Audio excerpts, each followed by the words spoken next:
नमस्कार। प्राइम समाचारमा स्वागत छ। म दृष्टिवाणी थेताल र म प्रकाश घिसिङ। सुरु गरौँ अहिलेसम्मका प्रमुख समाचारबाट।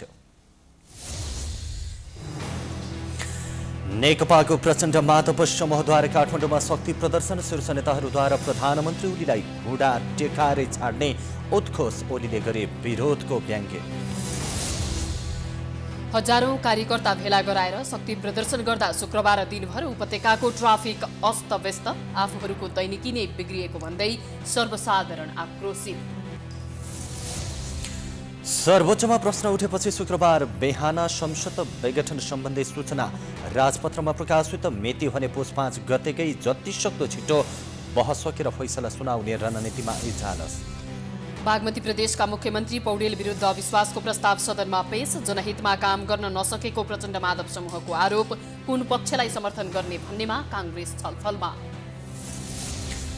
राष्ट्रिय गौरवका अधिकांश आयोजनाको खर्च अवस्था यस वर्षमा पनि निराशाजनक। सरकारी प्रतिबद्धता कमजोर हुँदा 87 अर्ब 97 करोड बजेट मध्ये 14% मात्रै खर्च। अस्ट्रेलियाले रोयल्टी मागेपछि सर्च इन्जिन गुगल रुष्ट। आफ्नो सेवा नै हटाउने तर शर्त पूरा गर्न नसक्ने चेतावनी। र राजधानीमा जारी राष्ट्रिय महिला लिग फुटबलमा विभागीय टिम नेपाल पुलिस क्लबको पहिलो जित। उदयपुरको चौधण्डी गढी नगरपालिका 6-0 गोलन्तरले भने पराजित।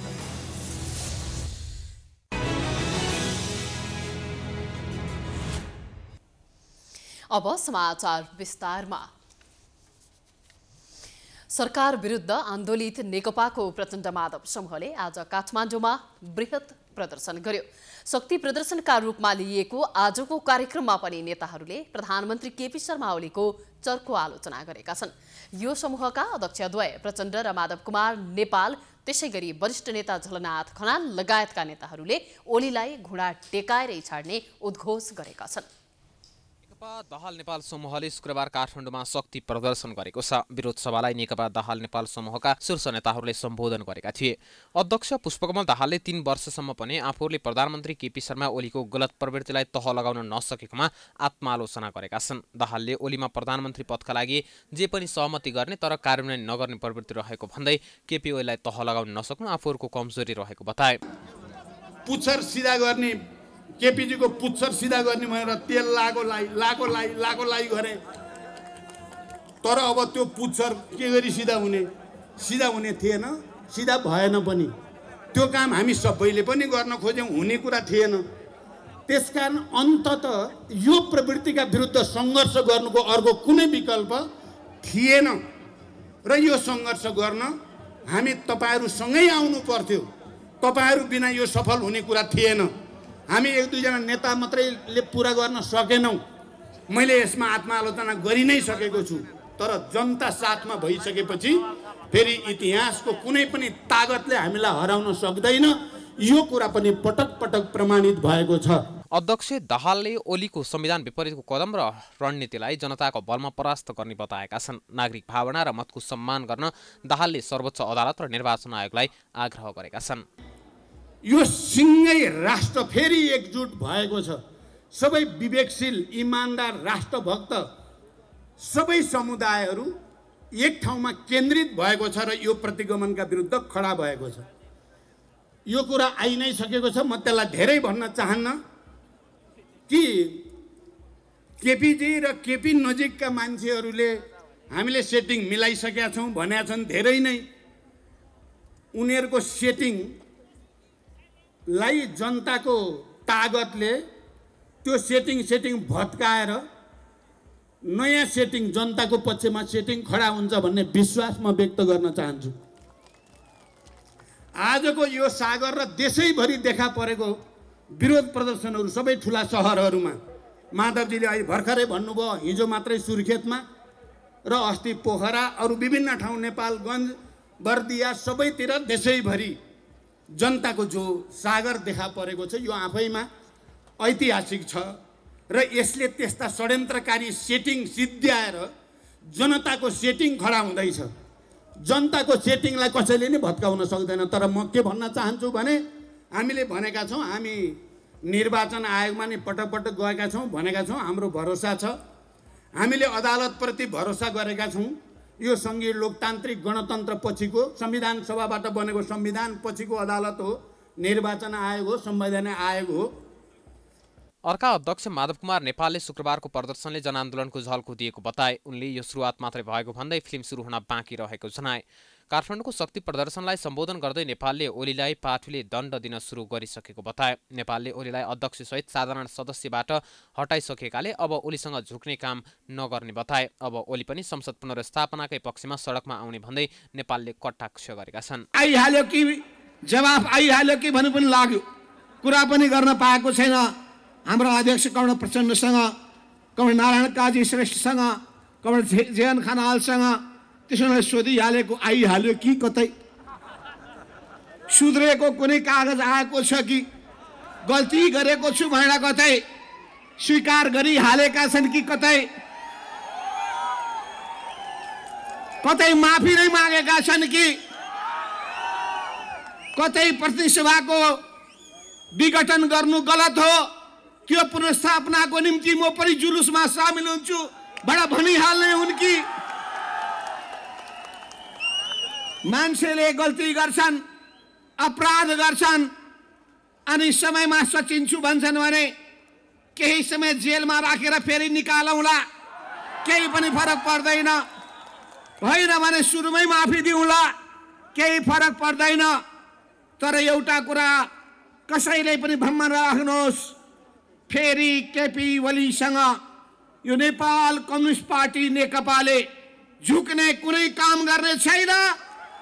तर अहिले फेरि वरिष्ठ नेता झलनाथ खनालले नेकपामा को आधिकारिक हो भन्ने कुरा सडकमा आएर हेर्न ओलीलाई आग्रह गरेका छन्। कहिले आफूहरू सहित नेपाली काङ्ग्रेस र जनता समाजवादी पार्टी आन्दोलनमा रहेको र छुट्टा छुट्टै आन्दोलन भए पनि सबैको प्रहार एकै ठाउँमा रहेकाले ओलीलाई आन्दोलनबाटै घुँडा टेकाउने बताए। केपी ओली के भनिरहेका छन् भने यो नेपाल कम्युनिस्ट पार्टी चाहिँ यो बाल्यटारमा बसेका केही मानिसहरूको पार्टी हो, तर यही पार्टी नै आधिकारिक हो भनेर गफ गरेर हिँडिरहेका छन्, ठट्टा मजाक गरेर हिँडिरहेका छन्। म फेरि एकपटक यो सडकमा आएर एकपटक हेर्न केपी ओलीलाई निम्ता गर्न चाहन्छु। कुन चाहिँ पार्टी आधिकारिक हो यहाँनिर आएर हेर्नुहोस्। आधिकारिक पार्टीको पक्षमा कति जनता छन्, केपी ओलीले आएर हेर्नु। त्यसैगरी नेकपा दाहाल नेपाल समूहका नेता घनश्याम भुसालले प्रधानमन्त्री केपी शर्मा ओली पराजित हुनुको विकल्प नभएको बताएका छन्। भुसालले ओलीले संविधानलाई च्यातचुत पारेर ताण्डव नृत्य देखाइरहेको आरोप लगाए। 2/3 माग्दै हुनुहुन्छ, संविधानलाई बन्धक बनाएर 2/3 को फिरौती मागेर कमरेड आज तपाईँ जे गर्दै हुनुहुन्छ मुलुकका सामु, यो ताण्डव जुन नाच्दै हुनुहुन्छ यो कसरी सम्भव छ? केही मान्छेहरूलाई लागेको छ, केही मान्छेहरूले भन्दैछन् कि चुनाव हुनेछ। तपाईँ राष्ट्रपतिलाई कमरेड ओलीले लेखेको चिठी हेर्नुहोस्, सबैले हेरौँ त्यो चिठी। संसद विघटन गर्नका 8वटा कारण दिनुभएको छ। संसद पुनर्स्थापनालाई लक्ष्य बनाएको प्रचण्ड माधव समूहले दिनदिनै विरोध कार्यक्रम गरिरहेको छ। तर संसद विघटनको मुद्दामाथि सर्वोच्च अदालतमा बहस भइरहेकाले आन्दोलनको औचित्य नरहेको कतिपयको टिप्पणी छ। यसैबीच प्रधानमन्त्री केपी शर्मा ओलीले आज प्रचण्ड माधव समूहले गरेको शक्ति प्रदर्शनमा अलि मान्छे जम्मा भएको भन्दै व्यङ्ग्य गरेका छन्। नेकपा ओली समूहका अध्यक्ष समेत रहेका ओलीले प्रचण्ड माधव समूहले शुक्रबार काठमाडौँमा गरेको शक्ति प्रदर्शनलाई सामान्य भनेका हुन्। उनले वास्तविक जनप्रदर्शन कस्तो हुन्छ भनेर 23 गते देखाइदिने पनि बताए। काठमाडौँको बबरमहलमा कार्यकर्तालाई सम्बोधन गर्दै ओलीले प्रचण्ड माधव समूहले देशभरिबाट अलि मान्छे जम्मा गरेको टिप्पणी गरे। प्रधानमन्त्री ओलीले जनयुद्धमा जनताका छोराछोरीलाई धम्क्याए जस्तो आफूलाई धम्क्याउन खोज्दा प्रचण्डको सिंह भाँचिएको टिप्पणी समेत गरे।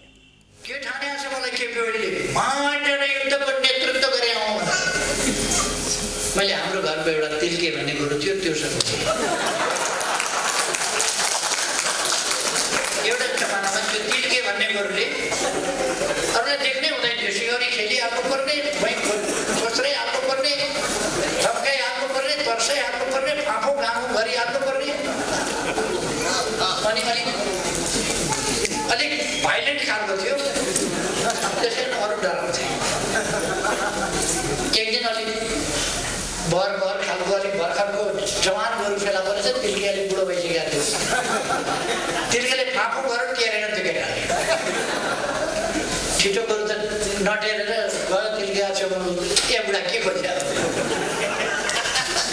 अनि तिल्केले सिङ यसो जोडायो, बलिया भर्खरका सिङका अगाडि बढाइकर तिल्के गोरुको सिङ भाग्थ्यो त्यसले। ओलीले प्रचण्ड नेपाल समूहसँग आफूहरूको कुनै प्रतिस्पर्धा नरहेको बताउँदै पार्टी शुद्धिकरण जरुरी थियो, उनीहरू गएर पार्टी शुद्धिकरण भएको बताए। ओलीले आफूले देश बनाउने कुरा गर्दा वरिपरि बसेर सधैँ असहयोग गर्दै गएपछि काम गर्ने वातावरण नहुँदा बाध्य भई संसद विघटन गरेको बताए। संसद पुनर्स्थापनाबारे अदालतलाई धम्की नदिन समेत उनले चेतावनी दिएका छन्। संसद विघटन विरुद्ध नेकपा प्रचण्ड माधव समूहले आज गरेको विरोध प्रदर्शनका कारण काठमाडौँको ट्राफिक व्यवस्थापन अस्तव्यस्त भएको थियो। मूल सडकभित्र मात्र नभई भित्री सडकमा समेत लामो समयसम्म ट्राफिक जाम भएपछि यात्रु तथा सवारी चालकले शास्ति पाएका थिए। यात्रुहरू हिँडेरै गन्तव्यमा गइरहेका देखिन्थे। कतिपय गाडी पाउने आशामा यात्रु प्रतीक्षालयमा कुरिरहेका थिए। प्रहरीले माइतीघरबाट सर्वोच्च अदालत हुँदै सिंहदरबारतर्फ जाने, बालाजुबाट रत्नपार्कतर्फ आउने लगायत उक्त क्षेत्रमा विभिन्न तर्फबाट आउने सवारी साधन प्रवेशमा निषेध गरे पश्चात नागरिकले शास्ति झेल्नु परेको थियो। दिनदिनैको आन्दोलन र जुलुसले आफ्नो रोजीरोटीको लागि गन्तव्यमा जानुपर्ने श्रमिक र जागिरमा जानेहरू हैरानीमा परेका हुन्। जुलुस र पार्टी विरोधले गर्दा जनतालाई शास्ति दिएको भन्दै नागरिकले आक्रोश व्यक्त गरे। फोर्स लगाएर के यत्रो शक्ति छ कि सबै निकम्मा भएर बसिरहेको छ। हेर्नु जनतालाई यति दुःख दिएछ, हेर्नु यहाँ कम दुःख छ, शास्ति पाएछ, सबैको नोक्सान बोकेर सबैजना हिँडिरहेको छ।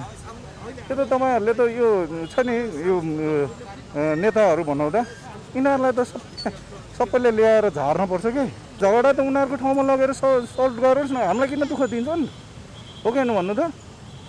म तपाईँको नक्सालदेखि घुमेर यता कमलपोखरी गएँ, कमलपोखरीबाट भन्न भयो यता छिराइदियो, यताबाट अब कार देखाएँ, अफिसको कार देखाएँ हाकिमले पनि मैले पनि, तै पनि उहाँले हुँदैन आज उता कार्यक्रम छ अरे बाटै बन्द गरेर। पछिल्ला दिनहरूमा लगातारको आन्दोलन र जुलुसका कारणले गर्दा उपत्यकाको सडक अस्तव्यस्त हुने गरेको छ। आफ्नै पार्टीका मान्छे लड्न जनतालाई दुःख दिने गरेको बताउँदै जनताको दुःखको विषयमा, भोका नाङ्गाको विषयमा आवाज र जुलुस नगर्ने तर आफ्नै कुर्सीका लागि लडेर जनतालाई दुःख दिने गरेको सर्वसाधारणको आरोप छ। त्यो कुर्सीको तानातानले गर्दाखेरि अहिले हेर्नु यहाँ बिरामीहरू बाटोमा जाम छ, कोही नसकेको छैन, किन हामी ड्युटीमा टाइममा आफ्नो काम गर्न सकेका छैनौँ। कुर्सीको तात्तानले गर्दाखेरि हामीले जनतालाई दुःख पायो। तर के छैन, राजनीतिक कारणले गर्दाखेरि यो ट्राफिक जाममा किन व्यवस्था वास्ता गरेर जनतालाई दुःख दिनु पर्यो? यिनीहरू कुर्सीको तानतानले गर्दाखेरि यो चाहिँ कसरी हुन्छ हटाउने काम चाहिँ गर्नु पर्यो। अनि यस्तो हुन्छ भनेपछि हाम्रो जुन अहिले सरकार जुन छ कार्यवाहक सरकार छ, उसले त यसको लागि तयारीमा बस्न सक्छ नि त। उसले सहयोग गर्छ, यो गर्न हुँदैन नि, हटाउन सक्छ नि त। तपाईँ यस्तो लाग्छ कि मलाई अहिले बम आफूले फिट गरेर जुन जसले आन्दोलन गर्छ त्यहाँ गएर फटाउनु जस्तो लाग्छ कि त्यति एलर्जी भएर आइसक्यो, दुःख दिन नियत भइसक्यो। शुक्रबार नेकपाको प्रचण्ड माधव समूहले गरेको विरोध जुलुसका कारणले उपत्यकाका सबैजसो सडकमा ट्राफिक जाम भएको हो। बालाजु, नयाँ बानेश्वर, कुपन्डोल, रत्नपार्क, माइतीघर लगायतका क्षेत्रहरूका कार्यकर्ताहरूको भिडले सवारी साधन आगमन ठप्प जस्तै भएको थियो। पुस 5 गते प्रधानमन्त्री केपी शर्मा ओलीले राष्ट्रपति विद्यादेवी भण्डारीलाई संसद विघटनको सिफारिस पछि भएको विघटनले देखिएको गति विरोधपछि उपत्यकामा विरोध, नारा, जुलुस र र्यालीका कारणले गर्दा उपत्यकाको ट्राफिक व्यवस्थापन अस्तव्यस्त भएको हो। काठमाडौँको मुख्य क्षेत्र नयाँ बानेश्वर, तिनकुने, कुपन्डोल, थापाथली, माइतीघर, पुतली सडक लगायतका क्षेत्रमा भएको सडक अवरुद्धका कारण सडकहरूको जाम हटाउनका लागि सुरक्षा निकायलाई समेत हमे परेको थियो। प्राइम टाइम्स टेलिभिजनका लागि क्यामेरामा मिलन मगरका साथमा सृजना कार्की, काठमाडौँ। संसद विघटन सम्बन्धी मुद्दामा बहस भइरहँदा संविधान र नियम विपरीत गरिएका कामहरू एकपछि अर्को गर्दै खुल्दै गएको छ। हिजोको बहसमा संसद विघटनको सूचना राजपत्रमा प्रकाशित भएको पत्ता लाग्यो। यसले सरकारी पक्षलाई निकै कमजोर बनाएको छ। अदालतमा प्रश्न उठेपछि पुरानै मिति राखेर संसद विघटन भएको 35 दिनपछि रातारात राजपत्रमा प्रकाशित गरिएको छ। नेपाल सरकारले जारी गर्ने आधिकारिक सूचना तथा दस्तावेज हो। मुद्रण विभागले नेपाल सरकारबाट प्राप्त भएका सूचना, ऐन, नियम तथा मन्त्री परिषदका निर्णयहरूलाई तोकिएको समयमा आफ्नो छापाखानाबाट मुद्रण गरी नेपाल राजपत्र प्रकाशन गर्ने गर्छ। तर संसद विघटन सम्बन्धी सूचना भने संसद विघटन गरेको 35 दिनसम्म पनि राजपत्रमा प्रकाशन गरिएन। संसद विघटनको मुद्दा सर्वोच्चमा बहस चलिरहेका बेला राजपत्रमा प्रकाशन नभएको विषय उठेपछि यो विषयले हंगामा मच्चाएको छ। एकाएक सरकार चुकिरहेको अवस्थामा राजपत्रमा सूचना 1 महिना पछिसम्म पनि प्रकाशन नभएपछि अदालतमा यो विषयमा प्रश्न उठेको थियो। इजलासमा एकाएक यो प्रश्न उठेपछि चिया समयमा उठेर आफ्नो कार्यालय गएका महान्यायाधिवक्ता अग्नि खरेल फेरि संवैधानिक इजलासमा फर्किएनन्। प्रतिनिधि सभा विघटन भएको सूचना प्रधानमन्त्री तथा मन्त्री परिषदको कार्यालयले कानून मन्त्रालय हुँदै मुद्रण विभागमा पठाएर राजपत्रमा सूचना प्रकाशन गर्नुपर्ने हो। यसअघि प्रतिनिधि सभा विघटनका सूचना राजपत्रमा प्रकाशित हुन्थे। तर पुस 5 गते विघटनको सूचना राजपत्रमा प्रकाशित नभएको भनी इजलासमा प्रश्न उठेपछि सरकारी निकायहरूमा खैलाबैला मच्चिएको हो। महान्यायाधिवक्ता खरेल एकाएक गायब भएपछि उनी प्रधानमन्त्री कार्यालय पुगेका थिए। उनले प्रधानमन्त्री कार्यालय पुगेर बैठक डाकी राजपत्रमा निकाल्ने सूचनाको मस्यौदा तयार गर्न लगाएका थिए। त्यस लगत्तै प्रधानमन्त्री तथा मन्त्री परिषद कार्यालयबाट कानून मन्त्रालय हुँदै त्यो सूचना राष्ट्रपति कार्यालय पुगेको थियो। अनि राष्ट्रपति कार्यालयले फिर्ता पठाएर मुद्रण विभाग मार्फत राजपत्रमा विघटनको सूचना रातारात प्रकाशन गरिएको हो। राति घर पुगेका कर्मचारीलाई बोलाएर राजपत्र प्रकाशन गरिएको भए पनि मिति भने पुस 5 गतेको नै राखिएको छ। आज बसेको इजलासमा महान्यायाधिवक्ता अग्नि खरेलले त्यही पुरानै मितिमा प्रकाशित राजपत्रको सूचना पेश गरेका थिए। न्यायाधीश अनिल कुमार सिन्हाले आफूले र आफ्नो सहयोगीले समेत राजपत्रमा खोज्दा त्यो सूचना नभेटेको भन्दै खरेललाई कहाँबाट ल्याउनु भयो भनेर प्रश्न गरेका थिए। खरेलले भने कार्यालयमा बसेर खोज्दा आफूले राजपत्रमा सूचना प्रकाशित भएको देखेको जवाफ दिएका थिए। नेपाल सरकारका निर्णय राजपत्रमा सूचना प्रकाशित नभएसम्म कार्यान्वयनमा आएको मानिँदैन। सामान्यतया हरेक सोमबार राजपत्र प्रकाशित हुन्छ। अरू दिन प्रकाशन गर्नु परे अतिरिक्ताङ्क छापिन्छ। 24 घण्टाभित्र त्यस्तो अतिरिक्ताङ्क प्रकाशित नभए मन्त्री परिषदको बैठकबाट निर्णय गराई प्रकाशन गराउने चलन छ। प्रतिनिधि सभा विघटनको आधिकारिक सूचना राजपत्रमा नआएको विषयले अदालतमा प्रवेश पाएपछि गुपचुप ढङ्गले राजपत्र छापेको प्रश्न भएको छ। समय घर्किएपछि यसरी छापेको राजपत्रको कानुनी वैधता विवादको विषय बनेको छ। बहस लम्बिँदै गएपछि सर्वोच्च अदालतले संसद विघटन विरुद्ध बहस गर्नेहरूलाई समय छुट्याउन आग्रह गरेको छ। सुरुमा घण्टौं बहस गरेका अधिवक्ताहरूलाई संवैधानिक इजलासले आधी घण्टाको समय दिएको छ। त्यसलाई पनि घटाएर पछिल्लो समय 20 मिनेट भनिएकोमा आज 10 मिनेटमा झारेर बहस चाँडै सकेर फैसला गर्ने रणनीतिमा इजलास अब केन्द्रित भएको छ। जनाले बहस गर्न नाम लेखाएको संसद विघटन सम्बन्धी मुद्दाको किनारा लाग्न निकै लामो समय लाग्ने हो कि भन्ने चिन्ता भइरहेका बेला सर्वोच्च अदालतको संवैधानिक इजलासले तत्परता देखाएको छ। प्रतिनिधि सभा विघटनको मुद्दामा बहस गर्नेहरूलाई इजलासले कम समय दिन थालेको छ। 13 रिट निवेदन भएको र ठूलो संख्यामा कानून व्यवसायीहरूले वकालतनामा भरेको भन्दै शुक्रबारको बहसमा प्रधान न्यायाधीश जवराले कानून व्यवसायीहरूलाई छिटो बहस सक्न आग्रह गरेका हुन्। कानून व्यवसायी कुपेर प्रसाद अधिकारी उभिएपछि प्रधान न्यायाधीशले 10 मिनटमा बहस सिद्ध्याउन भने। अधिकारीले आफूलाई 15 मिनट दिन आग्रह गरे। त्यसपछि प्रधान न्यायाधीश जवराले झण्डै 300 जनाले बहस गर्ने भएकाले समय छुट्याउनु पर्नेमा जोड दिए। अधिवक्ता अधिकारीले बदनियतपूर्वक प्रतिनिधि सभा विघटन भएको तर्क गरेका थिए। शुक्रबारको बहसमा अधिवक्ता राजु जापागाईले प्रधानमन्त्री केपी शर्मा ओलीले संविधानले कोरेको दायरा बाहिर गएर कदम चालेको जिकिर गरे। प्रधानमन्त्रीले अविश्वासको प्रस्ताव ल्याउन नपाउने 2 वर्षसम्म कसैबाट असहज नमानेको, तर जब संसदप्रति उत्तरदायी हुनुपर्ने र विश्वासको जाँच हुनुपर्ने बेला भयो त्यति बेला संसद विघटन गरेको तर्क गरे। बारम्बार संवैधानिक इजलासले संसद पुनर्स्थापना गरेमा अर्को सरकार बन्ने अवस्था छ कि छैन भनेर गरिएको प्रश्नप्रति पनि चापागाईले असन्तुष्टि जनाए। उनले इजलासले वैकल्पिक सरकार बनेर आएको हो कि होइन भनेर सोध्नुपर्नेमा वैकल्पिक सरकार बन्छ कि बन्दैन भनेर सोधेकोमा असन्तुष्टि व्यक्त गरेका हुन्। अधिवक्ता शालिग्राम सापकोटाले प्रधानमन्त्री ओलीले घोषणा गरेको चुनावलाई पूर्व राजा ज्ञानेन्द्र शाहले घोषणा गरेर सम्पन्न गर्न नसकेको निर्वाचनसँग तुलना गरेका छन्। माघ 19 मा ज्ञानेन्द्र शाहले गरेको घोषणा स्मरण गराएका हुन्। संसद विघटन गर्ने प्रधानमन्त्री र राष्ट्रपतिको कदमले प्रकारान्तरमा संविधान संशोधन हुन पुग्ने उनको भनाइ छ। उनले प्रधानमन्त्री ओलीले संविधानलाई कुहिएको पाउरोटी र अन्डा जस्तो बनाउन खोजेको आरोप लगाए। वरिष्ठ अधिवक्ता नरहरि आचार्यले प्रधानमन्त्रीलाई रिस उठ्यो वा कसैलाई ठेगान लगाउनु पर्दा संसद विघटन गर्न नमिल्ने जिकिर गरे। सरकारले सिफारिस गर्यो भन्दैमा राष्ट्रपतिले पनि जस्तो पाए त्यस्तै सिफारिसलाई प्रमाणित गर्न नहुने उनको भनाइ थियो।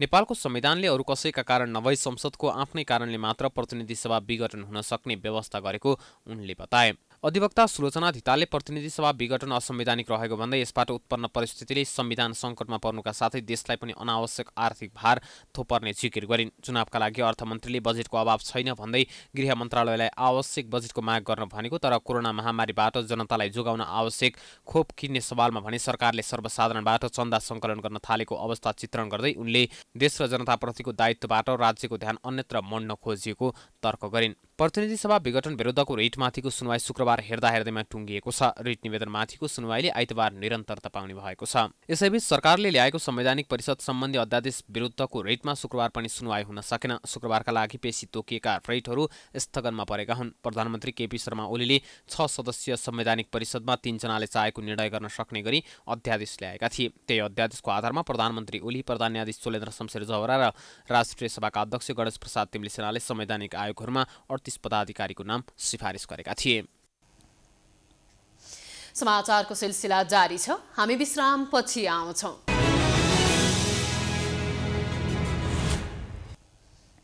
विश्रामपछि स्वागत छ बाँकी समाचार।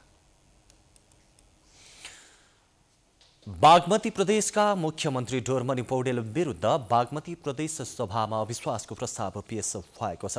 शुक्रबार बसेको प्रदेश सभाको बैठकमा सभामुख सानुकुमार श्रेष्ठले सांसद अरुण नेपाललाई मुख्यमन्त्री पौडेल विरुद्धको अविश्वासको प्रस्ताव सदनमा पेश गर्न अनुमति दिएका थिए। अविश्वासको प्रस्ताव प्रदेश सभामा पेश गर्दै पूर्व उद्योग, वन, वातावरण तथा पर्यटन मन्त्री समेत रहेका नेपालले मुख्यमन्त्री पौडेलले 3 वर्षको अवधिमा प्रदेशलाई स्थापित गर्नबाट चुकेको, कोरोना महामारीमा प्रदेश सरकारको भूमिका कमजोर रहेको र प्रदेश प्रति जनताको विश्वास कमजोर बन्दै गएको कारण अविश्वासको प्रस्ताव दर्ता गरिएको बताए। सदनमा मुख्यमन्त्री पौडेललाई नेकपाको संसदीय दलको नेताबाट पद मुक्त गरिएको र नयाँ मुख्यमन्त्रीको रूपमा अष्टलक्ष्मी साक्यलाई प्रस्ताव गरिएको समेत बताए। पौडेलमाथिको विश्वास छैन भने अविश्वासको प्रस्ताव पेश गरिएको छ। यो प्रयोजनको लागि नेपालको संविधानको धारा 183 को उपधारा 3 अनुसार तत्काल प्रदेशसभाको बैठक बोलाउन अनुरोध पनि गरिएको छ। साथै वर्तमान मुख्यमन्त्री डोरमणि पौडेललाई पदमुक्त गरी नेपालको संविधानको धारा 188 को उपधारा 5 बमोजिम बागमती प्रदेशको मुख्यमन्त्री पदका लागि माननीय प्रदेशसभा सदस्य अष्टलक्ष्मी साक्यलाई प्रस्ताव गर्दछु। अब प्रदेश सभाको आउँदो 19 गते 2 बजे बस्ने बैठकमा विश्वास प्रस्तावमाथि छलफल हुनेछ। गएको पुस 10 गते सत्तारूढ नेकपाका प्रचण्ड नेपाल सम्मका 45 जना सांसदहरूको हस्ताक्षर सहित अविश्वासको प्रस्ताव प्रदेश सभामा दर्ता भएको थियो। यसैबीच मुख्यमन्त्री पौडेल विरुद्ध प्रदेश सभामा पेश भएको अविश्वासको प्रस्तावमा मत विभाजन प्रक्रियालाई लिएर सत्तारूढ नेकपाका ओली र दाहाल नेपाल समूहबीच विवाद भएको छ। मत विभाजनलाई सहज बनाउन निर्माण गर्न लागि कार्यविधिलाई लिएर अविश्वासको प्रस्ताव कार्यविधि मस्यौदा समितिको बैठकमा 2 पक्षबीच भने विवाद भएको हो। ओली समूहका गणेश दुलाल, केशवराज पाण्डे, दाहाल नेपाल समूहका राजेन्द्र पाण्डे, कञ्चन खनाल र बुद्धिमान माझी बीच मत विभाजनको प्रक्रियालाई विवाद भएको हो। ओली पक्षका सांसदहरूले प्रदेश सभामा दर्ता भएको अविश्वासको प्रस्ताव निर्माण र मत विभाजनको प्रक्रियालाई लिएर बैठक लम्ब्याउने पक्षमा देखिएपछि दाहाल नेपाल पक्षका सांसदहरूले तत्काल कार्यविधि टुङ्ग्याउन जरुरी रहेको औल्याएको थियो। उता बागमती प्रदेशका मुख्यमन्त्री विरुद्ध दर्ता भएको अविश्वास प्रस्तावबारे छलफल गर्न बसेको नेपाली कांग्रेसका नेताहरूको बैठक ठोस निर्णय बिनै सकिएको छ। पार्टी सभापति शेरबहादुर देउवाको निवास बुढानील कण्ठमा बसेको बैठकले जुन पक्षसँग मिल्दा पार्टीको हित हुन्छ त्यसैसँग मिल्ने रणनीति लिए पनि ठोस निर्णय भने भएको छैन।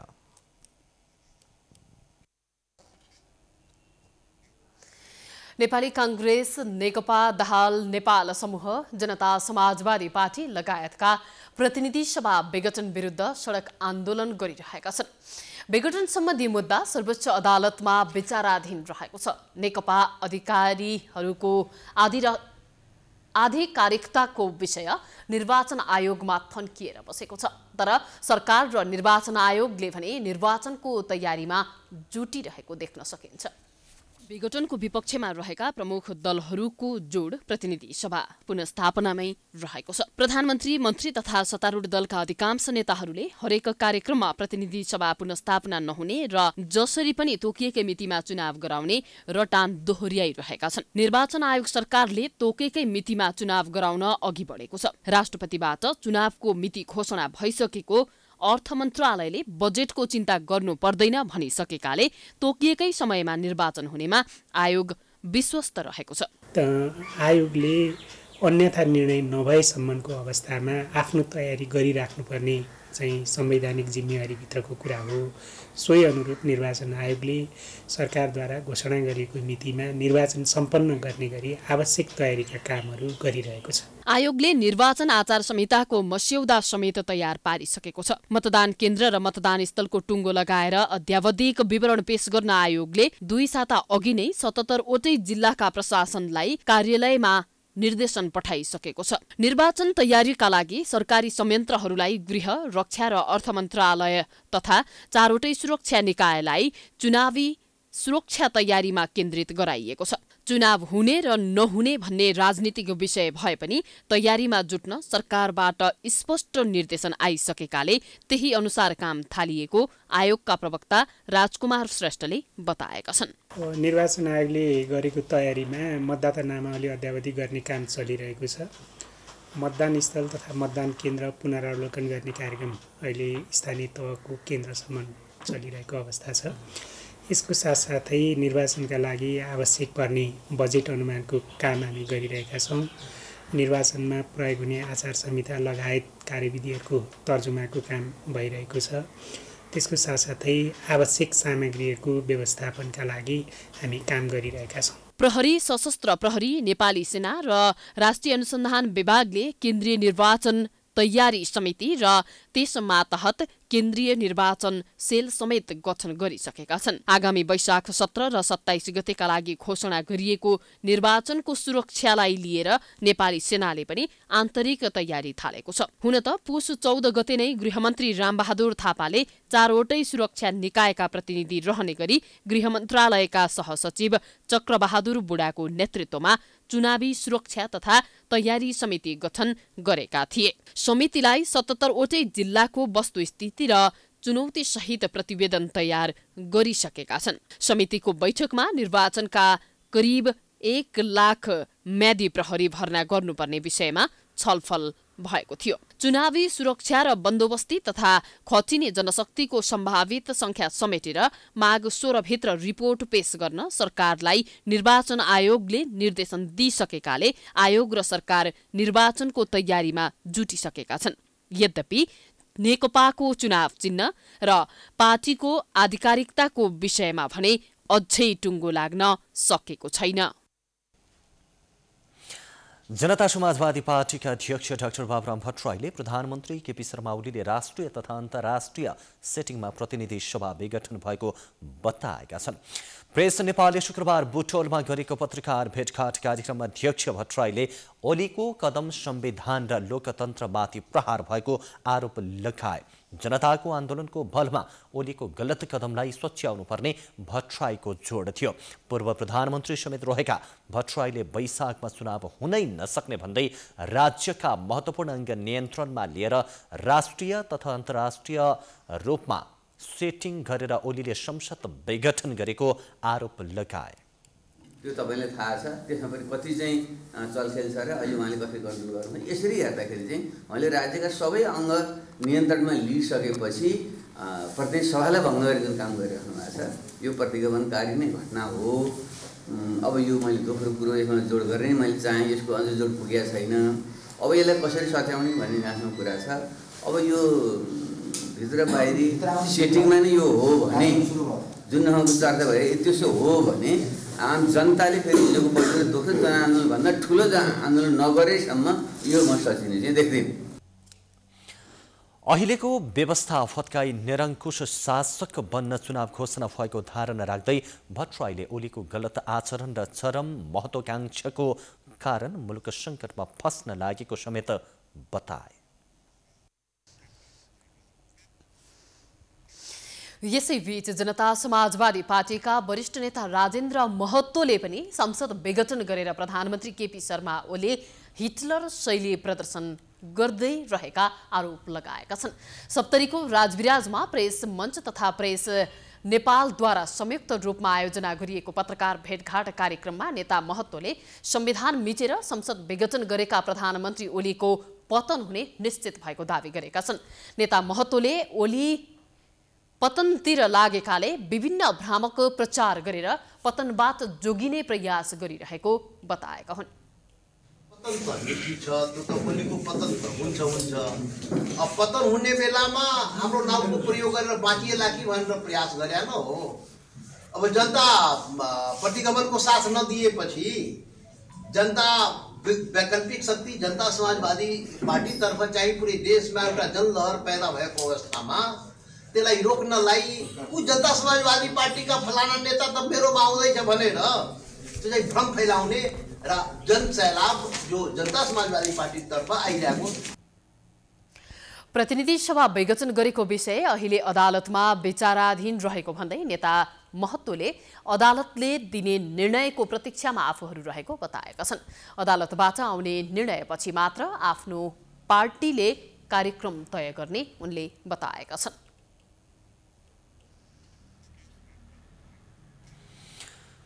राष्ट्रिय प्रजातन्त्र पार्टीका अध्यक्ष डाक्टर प्रकाश चन्द्र लोहनीले प्रधानमन्त्रीले चालेको कदम असंवैधानिक भएको बताएका छन्।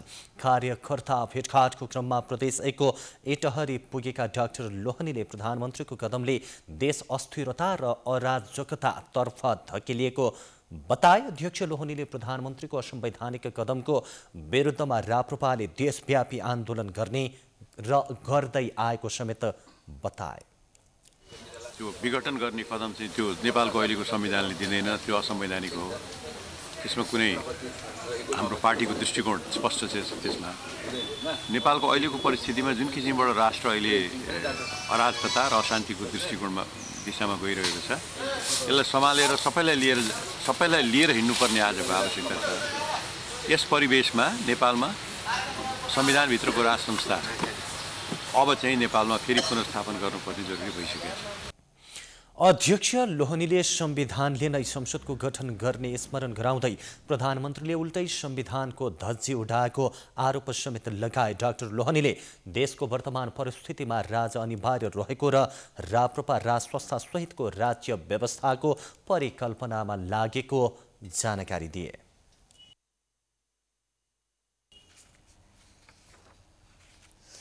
केही समय अघिसम्म करिब 4000 भन्दा धेरै संक्रमण पुष्टि भएको नेपालमा पछिल्लो समय पीसीआर परीक्षणका साथै कोरोना संक्रमितको संख्यामा समेत कमी आएको छ। 24 घण्टामा देशभर 302 जनालाई कोरोना भाइरस संक्रमण पुष्टि हुँदा 480 जनाले कोरोना जितेका पनि छन्। हाल 3614 जना संक्रमित रहेको छ। घण्टामा देशभर 133 जना महिला र 169 जना पुरुष सहित 302 जनालाई कोरोना भाइरस संक्रमण पुष्टि भएको छ। संक्रमित मध्ये काठमाडौँ उपत्यकामा 53 जना महिला र 59 जना पुरुष सहित 112 जनामा कोरोना पुष्टि भएको हो। आज थपिएका सँगै नेपालमा कोरोना संक्रमितको कुल संख्या 2,68,948 पुगेको छ। संक्रमण पुष्टि भएका मध्ये 2,63,348 जना निको भएका छन्। पछिल्लो 24 घण्टामा 480 जनाले कोरोना जितेका छन्। हालसम्म कोरोना संक्रमित मध्ये 97.9% निको भएका छन्। त्यसैगरी पछिल्लो 24 घण्टामा 7 जना कोरोना संक्रमितको मृत्यु भएको छ। हालसम्म कोरोना संक्रमित मृतकको संख्या 1986 पुगेको छ। कोरोना संक्रमित मध्ये 0.74% को मृत्यु भएको हो। आज सक्रिय संक्रमितको संख्या 3614 रहेको छ।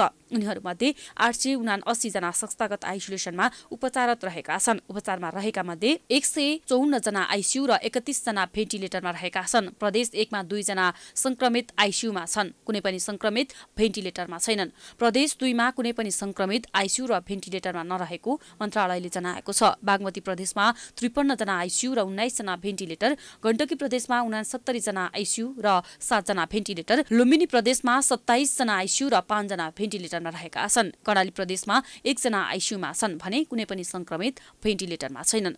सुदूरपश्चिम प्रदेशमा 2 जना संक्रमित आइसियुमा मात्र रहेको मन्त्रालयले जनाएको छ।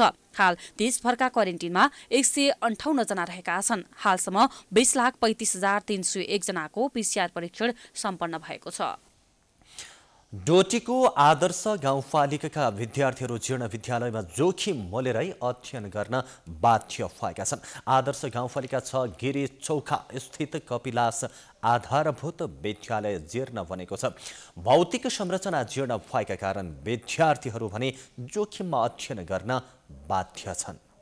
झण्डै 30 वर्ष पहिले निर्माण भएको कपिलास आधारभूत विद्यालयका भौतिक संरचना जीर्ण बनेका छन्। समयमा मर्मत तथा नयाँ संरचना निर्माण नहुँदा जीर्ण भवनमा जोखिम मोलेर अध्ययन गर्न विद्यार्थीहरू बाध्य छन्। कक्षा कोठामा रहेको बेला कुनै पनि समयमा छानो छाएको ढुङ्गाको टायल खस्ने हो कि भन्ने चिन्ता विद्यार्थीमा रहेको छ। विद्यालयमा 300 भन्दा बढी विद्यार्थीहरू अध्ययनरत छन्, तर ती विद्यार्थीलाई पढाउने शिक्षक भने 4 जना मात्र रहेका छन्। 3 जनाको दरबन्दी र 3 जना करारमा काम गर्ने शिक्षक भए पनि हाल 4 जना शिक्षकले 5 कक्षासम्म पढाउनु पर्ने बाध्यता रहेको प्रधानाध्यापकको भनाइ छ। शिक्षकको कमी भएपछि धेरै विद्यार्थीहरूलाई एकै ठाउँमा राखेर पढाउनु पर्ने बाध्यताका कारण विद्यार्थीले प्रभावकारी शिक्षा लिन समेत पाएका छैनन्। सुविधाको दृष्टिले भौतिक संरचना राम्रो नभएको र शिक्षकको मनोमानी पढाइका कारण विद्यार्थीहरू पढाइमा कमजोर देखिन्छन्। हप्ताको कहिले 7 हप्तामा कहिले 5-6 त अति हुन्छ। मेरा पिरियड 5, कहिले 3, कहिले 2, कहिले 1 त कहिले कति नै आफ्नो पिरियडले पढाइदिन भन्ने गरी सबैभन्दा सबैतिर कोही जान्न 1 2 ले जान्दैन नै 1 2 क ह एबिसी लेख्नु भने कोही जान्दैन नै 5 कला हलो जान्न म। माध्यमिक शिक्षा सुधारको लागि जिम्मेवार पाएको स्थानीय तहले पनि संरचना मर्मत तथा निर्माणमा ध्यान नदिएको अभिभावकको गुनासो छ। विद्यालयको भौतिक संरचनाको अभाव तथा जीर्ण भवनका कारण विद्यार्थीको पढाइमा बाधा पुगेको अभिभावकको गुनासो छ। हाम्रो सरकारी मापदण्ड अनुसार कुनै अब त्यसको क्राइटेरिया भित्र कुनै पनि परेको छैन अहिलेसम्म। जुन जनसङ्ख्याको आधारमा र विद्यार्थीको संख्याको आधारमा अहिलेको जुन यो भौगोलिक बनोटको आधारमा हाम्रो यस विद्यालयमा भौतिक संरचना हुनुपर्ने जति हुनुपर्ने थियो त्यति अहिलेसम्म भएको पनि छैन। आफै आफ्नो मनमर्जीले यसरी चलाइरहेछन्। स्कुलको गतिविधि सोच यही भएको कारणले बच्चालाई पनि पठाउने कि नपठाउने भन्ने डरले पनि ती बच्चाहरू यहाँबाट पनि 2-3 घण्टाको लामो बाटो हिँडेर अर्कै गाउँतिर पनि गइरहेछन्। तर बच्चा त यहाँ पनि 300-400 बच्चा छन्, त्यहीमा पनि 150-200 बच्चा मात्र यहाँ आउँछन्। बच्चाको 200-250 बच्चा अरू स्कुल जान्छ, गाउँमा जान्छन्। अरू गाउँ जानुभन्दा पनि घरमा पनि बसिरहेछन्, नत्र इन्डिया पनि गइरहेछन् पढाइ नभएको शिक्षक नभएको स्कुलको। विद्यालयले विद्यार्थीको पठन पाठनमा कम लगानी गरेका कारण विद्यार्थीहरूले गुणस्तर शिक्षा पाउन सकेका छैनन्। देशको कुल बजेटको 10% बजेट शिक्षा क्षेत्रमा लगानी गरेको भए पनि दूरदराजका सामुदायिक विद्यालयको अवस्था भने दयनीय रहेको छ। माध्यमिकसम्मको शिक्षा स्थानीय तह मातहत भएकाले माध्यमिक शिक्षाको गुणस्तरका बारेमा स्थानीय तहले सोच्न जरुरी छ। प्राइम टाइम्स टेलिभिजनका लागि डोटीबाट एकेन्द्र चन्दको रिपोर्ट। समाचारको सिलसिला जारी नै छ, हामी विश्रामपछि आउँछौँ।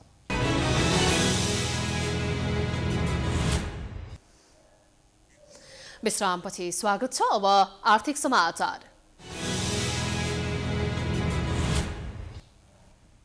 राष्ट्रिय गौरवका अधिकांश आयोजनाको खर्च अवस्था यस वर्षमा पनि निराशाजनक देखिएको छ। सरकारले प्रत्येक वर्ष राष्ट्रिय गौरवका आयोजनामा खर्च बढाउने कार्यविधि बनाए पनि सो अनुसार खर्चको स्थिति प्रत्येक वर्ष घट्दै गएको छ। आयोजनाको खर्च अवस्था यो वर्ष पनि निराशजनक देखिँदै गएको छ। गत वर्ष केही प्रगति देखिए पनि यो वर्षको 6 महिना यता खर्च केवल 14% मात्रै देखिएको छ। आयोजना निर्माणका क्रममा कुनै समस्या आउन नदिने प्रतिबद्धता सरकारबाट आइरहे पनि खर्चको अवस्था भने एकदमै कमजोर हुँदै गएको छ। एकातर्फ सरकारले सार्वजनिक गरेको प्रतिवेदन हेर्दा सकारात्मक देखिए पनि त्यो सूचक दिगो नहुने अर्थविद डाक्टर चन्द्रमणि अधिकारीले बताएका छन्। अहिलेको केही सूचकहरू अर्थ मन्त्रालयले नेपाल राष्ट्र बैंकले निकालेको 5 महिनाको प्रतिवेदनलाई हेर्दा सकारात्मक देखिए तापनि तर ती तथ्यहरू ती चाहिँ नि सूचकहरू दिगो रहन्छन् भन्ने आधारहरू कम छ, किनभने लगानी बढ्नुपर्ने बढेको छैन। वैदेशिक लगानी पनि गत साल भन्दा पनि घटेर आएको अवस्था छ। नेपाल सरकारले गरेको बजेटको खर्च 352 अर्ब पुँजीगत खर्च भनेर यसपालि गर्छु भनेर भनेको छ। गत साल भन्दा घटाएर राखेको केन्द्रीय सरकारले। त्यसमा 6 महिना पुग्दा हिजोको अस्तिको दिनसम्ममा 14.4% मात्रै खर्च भयो। भनेको 100 रुपियाँ छुट्याएकोमा 14 रुपियाँ मात्रै खर्च भयो। 86 रुपियाँ हामीले खर्च गर्न सकेका छैनौँ। महालेखा नियन्त्रकको कार्यालयका अनुसार सरकारको समग्र वित्तीय प्रगतिको तुलनामा राष्ट्रिय गौरवका आयोजनाको वित्तीय प्रगति थप कमजोर बन्दै गएको छ। गत वर्ष 6 महिनाको अवधिमा 18% खर्च भएकोमा यस वर्ष 14% मात्रै हुनु लक्ष्य अनुसार काम गर्न नसकेको प्रष्ट भएको छ। चालू वर्षमा राष्ट्रिय गौरवका 20वटा आयोजनाका लागि 87 अर्ब 97 करोड रुपैयाँको बजेट विनियोजन गरिएकोमा आधा समय बितिसक्दा पनि 13 अर्ब 11 करोड रुपैयाँ मात्रै खर्च भएको छ। अर्थमन्त्रीको जिम्मेवारी सम्हालेपछि विष्णु पौडेलले विकास आयोजना र राष्ट्रिय गौरवका आयोजनामा खर्च बढाउन निर्देशन दिएका थिए। यसअघि तत्कालीन अर्थमन्त्री डाक्टर युवराज खतिवड़ाले राष्ट्रिय गौरवका आयोजनामा बजेट अभाव नहुने भन्दै काम छिटो सम्पन्न गर्न निर्देशन दिएका थिए। सरकारले जति निर्देशन दिए पनि कामको गति भने सुस्त हुँदै गएको छ। चालू वर्षमा बजेट विनियोजन गरिएका राष्ट्रिय गौरवका आयोजना मध्ये 3वटा आयोजनाको 6 महिनाको अवधिसम्म खर्च प्रतिशत 0 रहेको छ। अर्थमन्त्री डाक्टर अधिकारीले एकातर्फ बजेट खर्च गर्नुपर्नेमा पछिल्लो परिघटनाले गर्दा अझ विकास निर्माणदेखि देशको आर्थिक स्थायित्वमा समेत नकारात्मक असर पुग्ने विश्लेषण गरेका छन्। यो अहिलेको पछिल्लो परिघटना जुन अहिले देखियो, संसद विघटनको कुरा र राजनीतिक दलहरूमा आएको विचलनको कुरा, राजनीतिक दलहरूमा भएको विभाजनको कुरा र संसद विघटनको कारणले गर्दा निम्ति आएको अनिश्चितताको कुरा छ। त्यसले गर्दा चाहिँ अब यसले अझ आर्थिक स्थायित्वमा, राजनीतिक स्थायित्वमा पार्ने प्रभावले गर्दा यहाँनेरि जुन किसिमले लगानी घट्न सक्ला, उत्पादन घट्न सक्ला, लगानीकर्ताको विश्वास घट्न सक्ला, त्यसले गर्दा हुन सक्छ त्यो विश्व बैंकले भनेको भन्दा अझ तल जाने सक्ने सम्भावना अझै नकारात्मक नै हुन्छ कि भन्ने शंका देखिएको छ। मिलेनियम च्यालेन्ज अकाउन्ट अन्तर्गतका कार्यक्रम भेरी बबई डाइभर्सन, मेलम्ची खानेपानी आयोजना र राष्ट्रिय चुरे तराई मधेस संरक्षण कार्यक्रमको बजेट खर्च स्थिति 10% तल झरेको छ। राष्ट्रिय गौरवका आयोजनामा धेरै बजेट राख्ने तर पूर्व तयारी नगरिदा खर्च न्यून हुने गरेको छ। क्यामेरामा वेद श्रेष्ठका साथमा रोशन कार्कीको रिपोर्ट। अब अन्तर्राष्ट्रिय समाचार।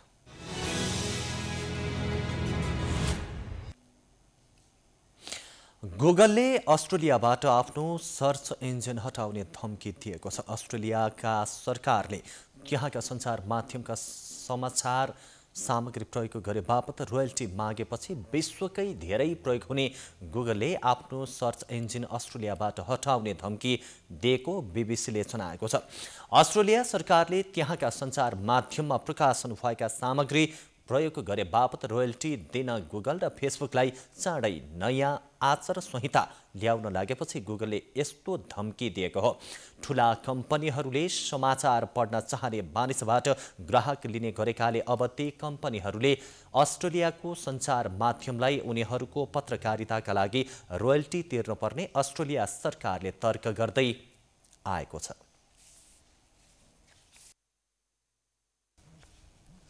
अब खेलकुद समाचार।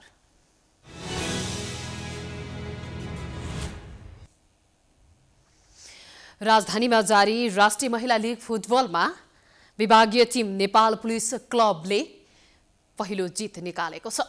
शुक्रबार सातदोबाटो स्थित एन्फा कम्प्लेक्समा उदयपुरको चौदण्डीगढी नगरपालिकालाई 6-0 गोल अन्तरले पराजित गर्दै पुलिसले पहिलो जित निकालेको हो।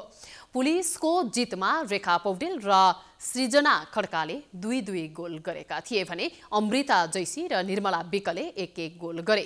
डबल राउन्ड रोबिनको आधारमा खेलाइएको महिला लीगमा 7 टोलीको सहभागिता रहेको छ। प्रतियोगिताको विजेता टोलीले 15 लाख प्राप्त गर्नेछन् भने दोस्रो टोलीले 8, तेस्रोले 5 तथा चौथो टोलीले 3 लाख प्राप्त गर्ने इन्फाले जनाएको छ। यसैगरी प्रतियोगिताको सर्वोत्कृष्ट खेलाडीले 1 थान स्कुटर प्राप्त गर्दा विधागत उत्कृष्ट खेलाडीले जनहे 50,000 प्राप्त गर्नेछन्।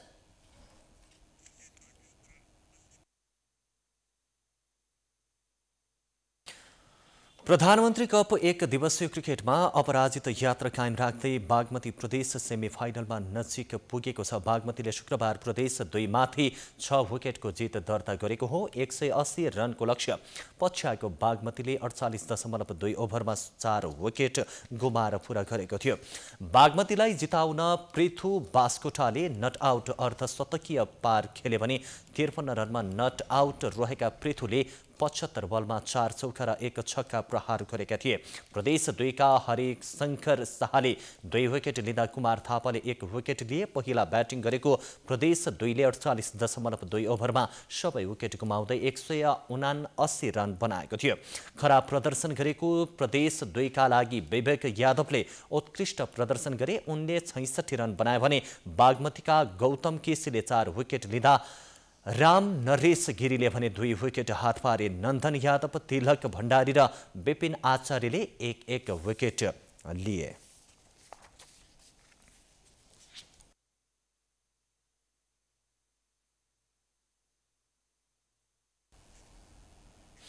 यो सँगै हामी समाचारको अन्त्यमा आइपुगेका छौं। जाँदा जाँदै प्रमुख समाचार पुनः एकपटक। नेकपाको प्रचण्ड माधव समूहद्वारा काठमाडौँमा शक्ति प्रदर्शन। शीर्ष नेताहरूद्वारा प्रधानमन्त्री ओलीलाई घुँडा टेकाएर छाड्ने उद्घोष ओलीले गरे विरोधको व्यङ्ग्य। हजारौं कार्यकर्ता भेला गराएर शक्ति प्रदर्शन गर्दा शुक्रबार दिनभर उपत्यकाको ट्राफिक अस्तव्यस्त। आफूहरूको दैनिकी नै बिग्रिएको भन्दै सर्वसाधारण आक्रोशित। सर्वोच्चमा प्रश्न उठेपछि शुक्रबार बिहान संसद विघटन सम्बन्धी सूचना राजपत्रमा प्रकाशित। मेति भने पुस 5 गतेकै जतिसक्दो छिटो बहस सकेर फैसला सुनाउने रणनीतिमा इजालस। बागमती प्रदेशका मुख्यमन्त्री पौडेल विरुद्ध विश्वासको प्रस्ताव सदनमा पेश। जनहितमा काम गर्न नसकेको प्रचण्ड माधव समूहको आरोप। कुन पक्षलाई समर्थन गर्ने भन्नेमा कांग्रेस छलफलमा। राष्ट्रिय गौरवका अधिकांश आयोजनाको खर्च अवस्था यस वर्षमा पनि निराशाजनक। सरकारी प्रतिबद्धता कमजोर हुँदा 87 अर्ब 97 करोड बजेट मध्ये 14% मात्रै खर्च। अस्ट्रेलियाले रोयल्टी मागेपछि सर्च इन्जिन गुगल रुष्ट। आफ्नो सेवा नै हटाउने तर शर्त पूरा गर्न नसक्ने चेतावनी।